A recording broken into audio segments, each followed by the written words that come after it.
తీవ్రవాదుల కన్నా డేంజర్ గాళ్ళు ఎవరన్నా ఉన్నారంటే వాళ్ళు సూడో సెక్యులర్ గాళ్ళు. మన దేశంలో ఈ సూడో సెక్యులర్ గ్యాంగ్ అంటే ఈ జేఎన్యూలో ఈ ఆజాదీ గ్యాంగు, కాంగ్రెస్లో ఉన్నారు, కమ్యూనిస్ట్లో ఉన్నారు, చిల్లరమల్ల పార్టీల్లో ఉన్నారు. ఈ పార్టీలో ఉండే వీళ్ళకి ఏంటంటే ఓట్ల కోసం వాళ్ళు ఎంత నీచానికైనా దిగజారుతారు. దేశానికి ఏమైనా కూడా వాళ్ళకి అవసరం లేదు, వాళ్ళకి ఓట్లు కావాలి, వాళ్ళకి గెలవడం కావాలి. ఇది ఎందుకు చెప్తున్నా అంటే ఇప్పుడు ఇరాన్ యుద్ధ నేపథ్యంలో ఖమేనీని చంపేయడం వల్ల మన మోడీ గారి మీద వాళ్ళు కోపంగా ఉన్నారు. ఎందుకు ఈ ఖమేనీని చంపేయడాన్ని ఖండించట్లేదు, అలాగే సంతాపం తెలపట్లేదు, ప్లస్ ఇజ్రాయెల్ అమెరికాతో పంచాయతీ పెట్టుకోవట్లేదు.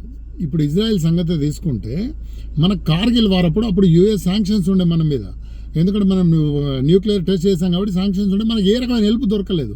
కార్గిల్ వార్లో మనకు అత్యధికంగా సాయం చేసిన మిత్రుడు ఎవరు ఉన్నారంటే అది ఇజ్రాయెలే. మనకు వెపన్స్ ఇచ్చారు, టెక్నాలజీ ఇచ్చారు. కార్గిల్ వార్ గెలవడానికి మనకు ముఖ్య కారణం ఎవరన్నా ఉన్నారు అంటే అది ఇజ్రాయెల్ సపోర్టే.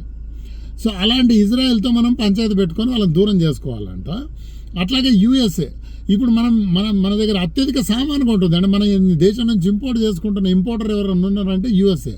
అట్లాంటి యూఎస్ఏతో మనం పంచాయతీ పెట్టుకోవాలి. ప్రపంచంలోనే బలమైన దేశంతో పంచాయతీ పెట్టుకోవాలి. ఎందుకు?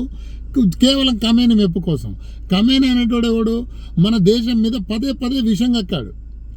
ఇరాన్ ప్రజల్ని హింసించడంతో పాటు భారతదేశ వ్యతిరేకి ఖమేనీ. అంటే ఇరాన్తో మనకు మంచి సంబంధాలే ఉన్నాయి, మనకు ఆయిల్ కొంటున్నాము, మన దగ్గర వాడు సామాన్లు కొంటున్నాడు, ఇదంతా ఓకే. బట్ ఇజ్రాయెల్ యూఎస్ఏ కన్నా ఇరాన్ అతిపెద్ద మిత్రుడు కాదు మనకు. ఇరాన్ ఖమేనీ ఎప్పుడూ మిత్రుడు కాదు, ఓన్లీ వ్యాపార సంబంధం మాత్రమే ఉంది.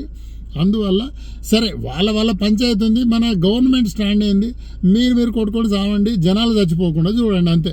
అమాయక ప్రజల ప్రాణాలకు ప్రమాదం లేకుండా చూడండి అనేది మన స్టాండ్. ఆ స్టాండ్తో ఈ సూడో సెక్యులర్లకు నచ్చట్లేదు. ఆ స్టాండ్ అర్జెంటుగా మనం వీళ్ళతో పంచాయతీ పెట్టుకొని ఇరాన్కి సపోర్ట్ చేయాలి.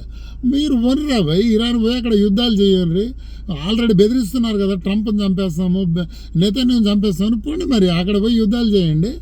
భారత ప్రభుత్వ స్టాండ్ చాలా క్లియర్గా ఉంది, మేము ఆ పంచాయతీలో దూరము, మీరేమన్నా కానీ మనకు ఇజ్రాయెల్ అండ్ అమెరికాతో సంబంధాలు చాలా ముఖ్యము.